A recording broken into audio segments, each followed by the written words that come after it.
Afghanistan-born Khaled Hosseini is a medical doctor, privileged son, American immigrant, 49ers fan, Persian poetry fan, humanitarian-born storyteller, and best-selling author who writes unforgettable stories. When he was doctoring and diagnosing peptic ulcers, he would rise at 4 a.m. to pursue his true passion, writing powerful fiction. His first novel was The Kite Runner, followed by 1,000 Splendid Suns, and most recently, And the Mountains Echoed, inspired by William Blake, I think. It is my pleasure to welcome Khaled Hosseini to Vancouver and to the studio. Thank you very much. Love that intro. That's a long list. So, author we know.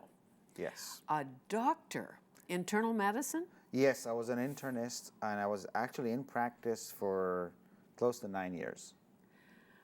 Why did you pick doctoring over writing, if indeed writing is your true passion? I think for the same reason that a lot of immigrants go for the safe professions.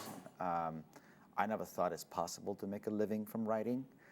And you know, when you've lived on welfare and you're sort of living check to check and you're struggling financially with your family, you have sort of this voice in your head that says, you know, you can't let this happen to you and your children. And so I chose medicine because I thought I'd be good at it.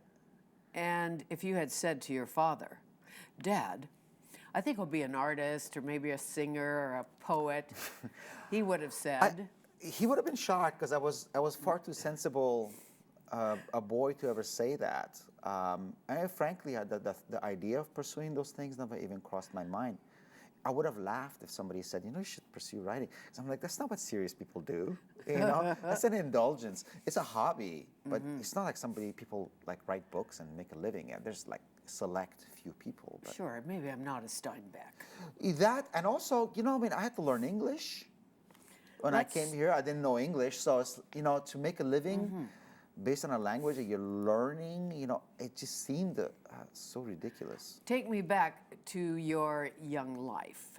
In Afghanistan, father's a diplomat. Yes. Mother's a professor, teacher. She was a Farsi and history teacher at a very large high school for girls, and she eventually became the vice principal. My dad worked for the foreign ministry, so he's a diplomat, studied law. They both had studied at the Kabul University. Right, pre-Soviet invasion. Pre-Soviet, so we were sort of like upper middle class sort of crust. Fairly westernized kind of sensibilities, religiously liberal, socially liberal. Muslim. Yes, of course, everybody is. But, you know, powerful women in my family and our coterie of friends and the people that we saw, the extended family, a lot of professional women in And your mother did not have circles. to escape patriarchal restraints. No. No. She was an urban woman, yeah. So, family goes to Paris. Yes. Supposedly What year for was 4 that? years. That was October of '76. Sort of the watershed event in my life, because I always think back to like that's where the tracks separated. Because if that hadn't happened and we just stayed in Afghanistan, I think life would have turned out a whole lot differently with me, and I wouldn't be on your show. I'm wondering about that because I know you did return to Afghanistan recently and felt like a bit of a tourist. I and did. Perhaps even a little guilty that you weren't there when the I got out Soviets... when the going was good. We left in '76. The country was at peace. There's no problems. But our first 2 years in France, wonderful. Get to know Paris, meet French people, learn French, eat the food, just all discovery. The last 2 years were tough because there was that coup in '78 in Kabul. Communists took over, and then the Soviets came, and it became an exercise in hearing which friend, which acquaintance, which relative had gone to prison, had been beaten, had been tortured, was killed, had gone missing. It just became a nightmarish scenario. I'm sure. And the fact that you probably, most likely, wouldn't be very smart to go back, in fact, couldn't go back to the country you were born in. Some did. One of my father's colleagues, just a lovely guy, went back, and you know, he was executed, and that was shocking because he's somebody that I actually had spent a lot of time with, and so my father applied for asylum unbeknownst to the kids, and then there was 5 of us. There are 5 of us. He applied for asylum, and we came to the States in 1980. So you're sitting around the dinner table, are you, when Dad He says, popped guess the what? surprise, yeah. 5 kids and Mom. Did you have a choice of where you were going, or did he say? He said, we're going to go to this place called San Jose, California. And I had no idea where that was. And he said, it's close to San Francisco. So I didn't know that Dionne Warwick song. Right. You didn't know the way to San Jose. The way to San Jose. So, but there were some Afghan families who had already settled in Northern California. One of them had agreed to sponsor us and help us out. As a wonderful woman. And so my family moved to San Jose, settled there, and my parents never moved away from there. In a sense, I'm suspecting, and I don't know for sure, that you went from a riches to rags experience. Yes. So you're living the plush life in the Paris. Everything is, no, it wasn't the plush life in Paris, because you're an Afghan civil servant. I see. It's like It's 9 not the people same. living in a 2-bedroom apartment. Wasn't in Afghanistan, relatively speaking, plush life, because we had land and we had a couple of homes and we lived in a nice neighborhood in Kabul, and so they're relatively plush. And did you have to leave all of that? Oh yeah, everything. We had our clothes, and that was it. Everything was lost, and was never retrieved. And you came to America, Yes. not speaking the language. Anybody speak English in your family? My dad had studied it in university. My mom a little bit as well. Culture shock? Yeah, big time, big time. It's I was 15. For them, it was a real difficult adjustment, because they went from like professional, educated professionals to welfare, Yes. and it was horrible for them. But they adjusted. For me, it was a little bit different. I was 15, and 15 is kind of a funny age anyway. You're trying to discover who you are, and there's identity issues and so on. You write about that in your novels. Well, yeah. You do, about that transition from young man to adult. Yeah, and it's difficult even messy time. in your own element, let alone somewhere where you don't speak the language. And so high school is kind of like this blur. Independence High. Independence High in East San Jose. Yeah. And what did it say in the annual about you, the high school annual? Khaled Hosseini will go on to be, do you remember? I don't think anybody noticed me. I feel like I felt like I was one of those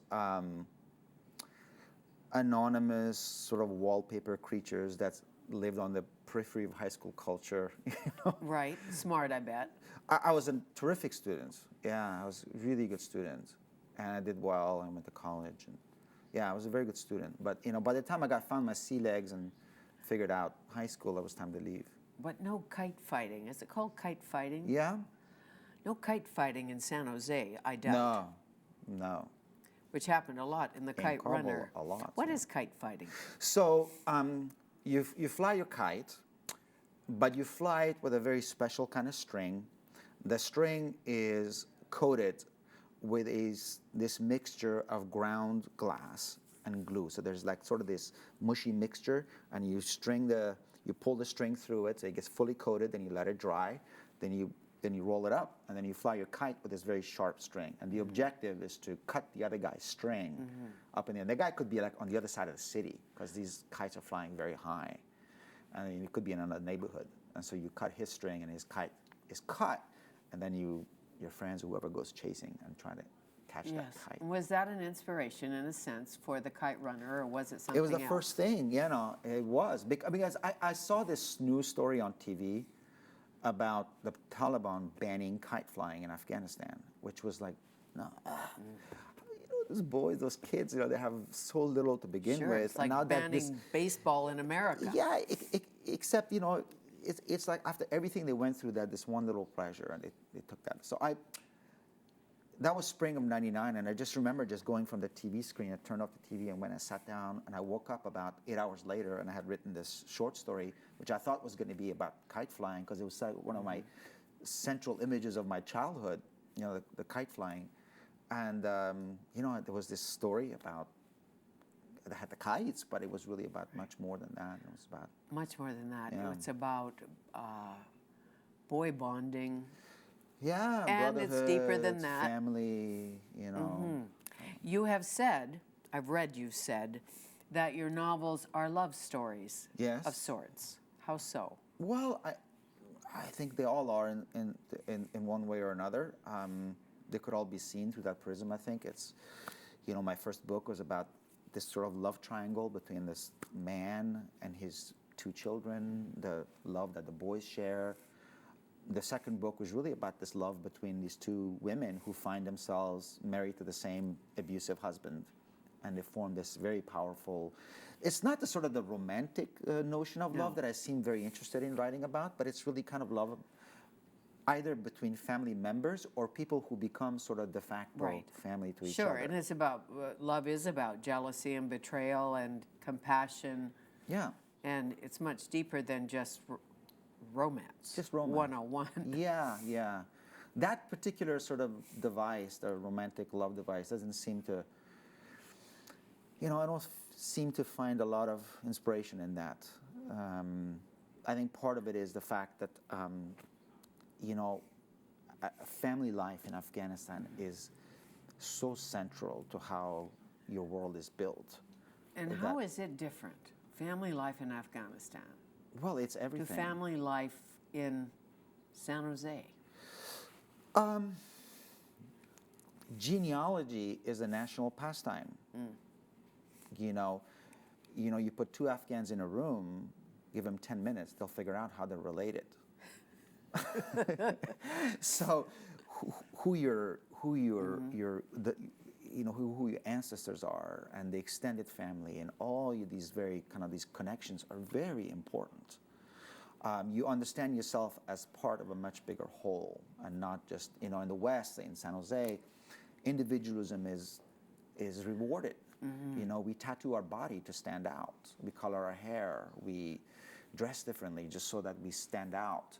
Whereas in Afghanistan, you know, you're more in your element around your people who are just like you. And hospitality. Yes. In Afghanistan, I've heard this, I don't know if it's true, haven't been there, that you will always get tea and a cake, and if you show up, Yes. you'll get food, you'll get company. Aggressively so. Aggressive. You will be expected to sit down and eat. Yeah, people are very hospitable, to an extreme in some cases. I don't mean in a bad way. I mean from people that you would least expected. I think it's kind of a cute little story, but I was in Kabul in 2003. It was my first time back in 27 years, and it was a shock. The city looked like a war zone. I mean, it was like entire neighborhoods razed to the ground, buildings that have fallen apart, people walking around amid rubble. I mean, it was really like a war zone. Was a war zone. It was a war zone for years. And so I'm standing at a street corner, and this little boy walks up to me, and I assumed he was a beggar because there were so many street kids whose job is basically to beg. That's why their families send them out to beg, because it's the only source of income. So I turned to him, and I was going to offer him, you know, money. And he looked at me very strange with this kind of very kind of dignified look, and he said, "I'm not a beggar, uncle." He called me uncle because that's what you're supposed to politely say. He goes, "But I live over there, but I would love for you, if you would like to come and have tea at our house, and you're welcome to have dinner." And he pointed to his house, and it was sort of this dug hole in the ground underneath this building, and that's sort of like a pristine example of the Afghan hospitality. And as you suggested, you felt like a tourist. I did. Oh, very much. 27 years. Long time. Khaled Hosseini, our guest, his new book is as compelling as the other two. In fact, some people say you've arrived. You say, well, if you sell 40 million copies of your books in 70 countries, I guess you have. We'll be right back.